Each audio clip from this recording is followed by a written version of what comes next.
ईश्वर नहीं है और ईश्वर बिल्कुल नहीं है। जिसने ईश्वर को रचा वो बेवकूफ है, जो ईश्वर का प्रचार करता है वो दुष्ट है और जो ईश्वर की पूजा करता है वो बर्बर है। ग्रेट पेरियर नायकर के ईश्वर से सवाल। पहला सवाल, क्या तुम कायर हो जो हमेशा छिपे रहते हो, कभी किसी के सामने नहीं आते? दूसरा सवाल, क्या तुम खुशामद परस्त हो जो लोगों से दिन रात पूजा अर्चना करवाते हो? तीसरा सवाल, क्या तुम हमेशा भूखे रहते हो जो लोगों से मिठाई, दूध, घी आदि लेते रहते हो? चौथा सवाल, क्या तुम मांसाहारी हो जो लोगों से निर्बल पशुओं के बलि मांगते हो? पांचवा सवाल, क्या तुम सोने के व्यापारी हो जो मंदिरों में लाखों टन सोना दबाए बैठे हो? छठा सवाल, क्या तुम व्यभिचारी हो जो मंदिरों में देवदासियां रखते हो? सातवां सवाल, क्या तुम कमजोर हो जो हर रोज होने वाले बलात्कारों को नहीं रोक पाते? आठवां सवाल, क्या तुम मूर्ख हो जो विश्व के देशों में गरीबी, भूखमरी होते हुए भी अरबों रुपयों का अन्न, दूध, घी, तेल बिना खाए ही नदी नालों में बहा देते हो? नौवां सवाल, क्या तुम बहरे हो जो बेवजह मरते हुए आदमी, बलात्कार होती हुई मासूमों की आवाज नहीं सुन पाते? 10वां सवाल, क्या तुम अंधे हो जो रोज अपराध होते हुए नहीं देख पाते?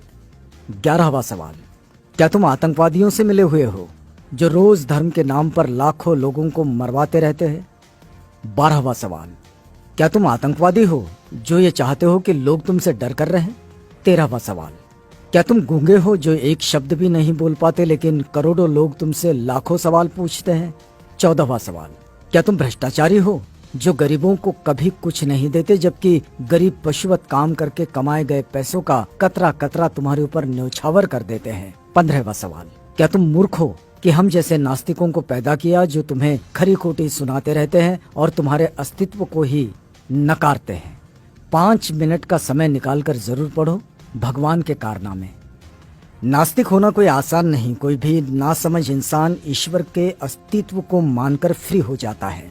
उसके लिए उसे बुद्धि की जरूरत नहीं होती, लेकिन नास्तिक होने के लिए दृढ़ विश्वास और साहस की जरूरत होती है। ऐसी योग्यता उन लोगों के पास होती है जिनके पास प्रखर तर्क बुद्धि होती है। अंधश्रद्धा ऐसा केमिकल है जो इंसान को मूर्ख बनाने में काम आता है। पेरियार E.V. रामास्वामी। आप देख सकते हैं हिंदू धर्म का विचित्र इतिहास।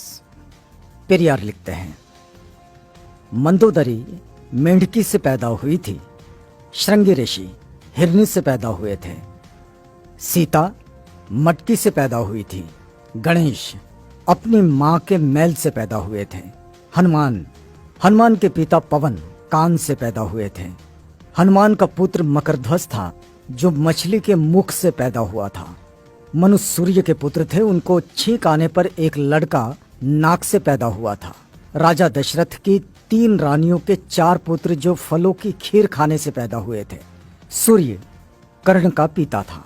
भला सूर्य संतान कैसे पैदा कर सकता है? वो तो आग का गोला है। ब्रह्मा ने तो 4 वर्ण यहाँ वहां से निकाले, हद है। अछूत का बनाया हुआ चमड़े का ढोल मंदिर में बजाने से मंदिर अपवित्र नहीं होता। अछूत मंदिर में चला जाए तो मंदिर अपवित्र हो जाता है। उन्हें इस बात से कोई मतलब नहीं कि ढोल किस जानवर की चमड़ी से बना है। उनके लिए मरे हुए जानवर की चमड़ी पवित्र है पर जिंदा अछूत अपवित्र।